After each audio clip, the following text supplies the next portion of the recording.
আসসালামু আলাইকুম। আজকে একটা ভয়াবহ সত্য ঘটনা নিয়ে কথা বলবো আর কি।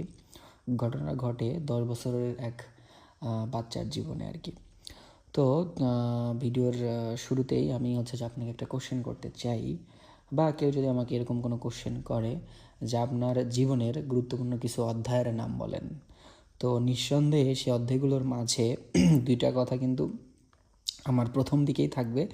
একটা হচ্ছে যে গুরুত্বপূর্ণ অধ্যায়, একটা হচ্ছে যে আপনার পুরুষত্ব, আর একটা থাকবে হচ্ছে যে বাবা হওয়ার ক্ষমতা। এটা ছেলে মানুষের লাইফে আসলে এই দুইটা অধ্যায় খুবই গুরুত্বপূর্ণ আমার কাছে মনে হয়।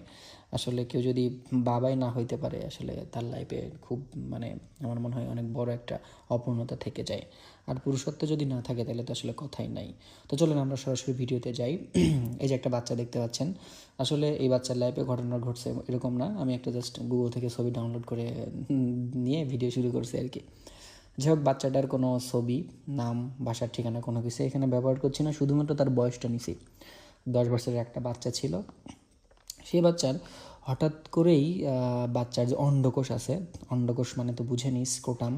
এই দেখেন আমরা দুইটা অন্ডকোষ এখানে দেখাচ্ছি আর কি, এই যে একটা এই দুইটা অন্ডকোষের এক পাশে ব্যথা শুরু হয়। ভালো করে একটু খেয়াল করবেন কোথায় কোথায় ব্যথা হচ্ছে। এই অন্ডকোষের চারপাশে ব্যথা শুরু হয়, অন্ডকোষের চারপাশে ব্যথা শুরু হয়। এবং শুধু অন্ডকোষ না, তার ব্যথা হয় এই যে কুচকিতে, এবং ব্যথা হয় যে তার লোয়ার অ্যাবডোমেন আছে, যেটাকে আমরা বলি যে নিচের পেট, অনেকে বলে তলপেট। এই কয়েকটা জায়গায় প্রচণ্ড ব্যথা শুরু হয়। ব্যথা শুরু হওয়ার পরে সে তো 10 বছরের বাচ্চা, সে তার বাবা মাকে বলে যে দেখো মা, বাবা, আমার প্রচণ্ড ব্যথা শুরু হয়েছে এরকম, এবং চিল্লাচিল্লি করতেছে, কান্নাকাটি করতেছে। তারপর তার বাবা মা কী করে, থাকে তারা গ্রামে, একটু অসচেতন, তারা কী করে, প্রথমে গ্রামের যে হাতুড়ি ডাক্তার আছে সেখানে নিয়ে যায়। হাতুড়ি ডাক্তার তাদেরকে পেইন কিলার দেয়। এর মধ্যেই মোটামুটি ধরেন এই কাজগুলো করতে পেইন কিলার দিয়ে ব্যথা কমে না, তারা অলরেডি 3 ঘন্টা পার করে ফেলে। একটু সময়টা উল্লেখ করতেছি, সময়টা মনে রাখবেন, সময়টা গুরুত্বপূর্ণ ফ্যাক্টর এখানে আসলে। তারপর 3 ঘন্টা চলে গেল। এরপরে গ্রাম থেকে তারা উপজেলা সদর হসপিটালে যায়। সদর হসপিটালে যাওয়ার পর সেখানে একজন এমবিবিএস ডাক্তারকে দেখান, মানে সদর হসপিটালে তো সচরাচর এমবিবিএস ডাক্তাররাও থাকে।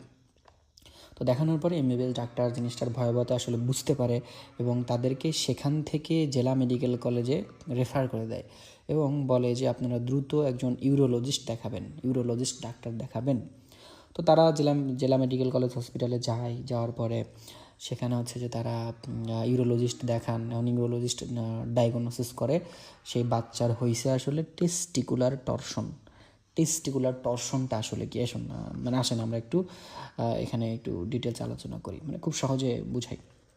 দেখেন, এইটা হচ্ছে একটা টেস্টিস। টেস্টিস মানে অন্ডকোষ, আরও সহজে বলতে গেলে বিচি, ছেলেদের যে বিচি থাকে এটাই। তাহলে এই বিচিটা কি হয়েছে, হঠাৎ করে এটা যে রোটেশন হয়েছে, দেখেন ঘুরে গেছে, এই যেরকমভাবে ঘুরে গেছে, এরকমভাবে ঘুরে গেছে। একদিকে যখন ঘুরে গেছে তখন এর উপরে যে দড়ির মতো অংশ দেখতে পাচ্ছেন, এটা প্যাঁচ খেয়ে গেছে। এটাকে বলি আমরা স্পারমাটিক কর্ড।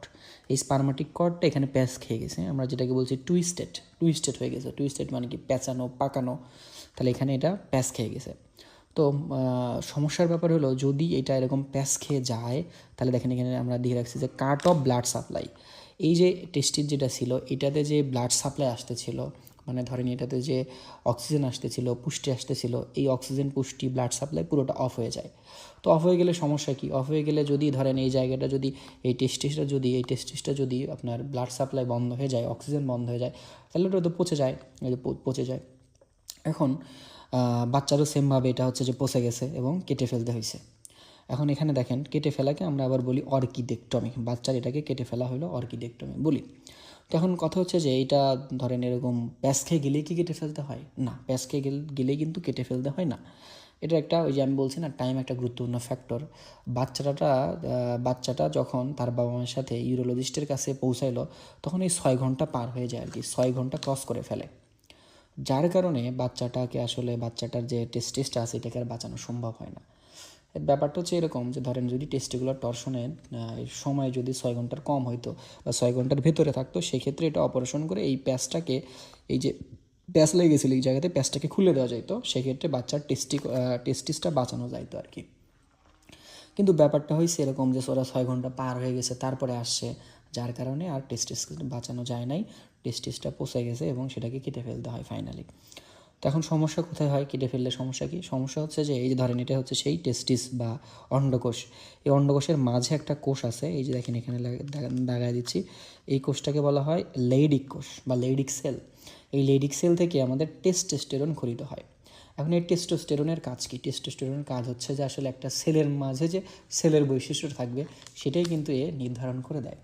এখন টেস্টোস্টেরন যদি না থাকে তাহলে তার পুরুষত্ব থাকবে না, তাহলে তার হচ্ছে ব্যবহার ক্ষমতা থাকবে না, তার যে সেলের বৈশিষ্ট্যগুলো সেগুলো থাকবে না।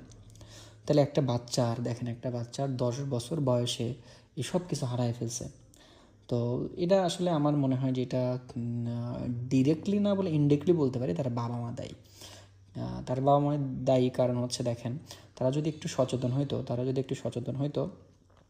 হলে কিন্তু তারা দ্রুত এই যে আপনার একটা ইউরোলজিস্টের কাছে বা মেডিকেল কলেজ হসপিটালে নিয়ে আসতো।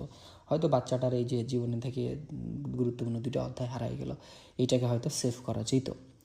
তো এই জন্য আসলে আমাদের অ্যাজ এ বাবা মা, বড় ভাই বোন হিসেবে আমাদের এই কিছু ব্যাপার সম্পর্কে জেনারেল নলেজটুকু রাখতে হয় আসলে। তো দেখেন, এখন কথা হচ্ছে যে এখন আমাদের এই যে পুরো ঘটনাটা জানলাম, ঘটনা থেকে আমাদের আসলে শিক্ষণীয় ব্যাপার হচ্ছে, যদি কখনও কোনো বাচ্চার এরকম ব্যথা শুরু হয়, অন্ডকোষে ব্যথা শুরু হয়, তাহলে দেরি না করে যত দ্রুত সম্ভব আমাদের হসপিটালে নিতে হবে, অর্থাৎ মেডিকেল কলেজ হসপিটালে নিতে হবে অথবা কোনো ইউরোলজিস্ট দেখানো লাগবে। তারপরে ডাক্তার সেই অনুযায়ী ট্রিটমেন্ট করে সেটাকে আসলে সেভ করতে পারে। আর যদি 6 ঘন্টার পরে যান তাহলে ওই যে ঘটনা বললাম এই ঘটনায় ঘটবে, এই বাচ্চাটার মতোই হবে। আসলে বাচ্চাটার জন্য আমার খুবই খারাপ লাগছে আসলে, কারণ বাচ্চাটার বেচারার জীবন শুরু হওয়ার আগেই জীবন শেষ হয়ে গেল। আরেকটা কথা, অবশ্যই ভিডিওটা নিজের ফ্যামিলির মানুষজন যারা আছে তাদেরকে শেয়ার দিয়ে রাখবেন। তারা জিনিসটা জেনে রাখলে আপনাদেরই ভালো, আপনাদের বাচ্চা কাচ্চার জন্যই ভালো। আজকে পর্যন্তই, দেখা হবে নেক্সট কোনো ভিডিওতে। ততক্ষণ ভালো থাকেন, সুন্দর থাকেন এবং সুস্থ থাকেন। ওকে, টাটা।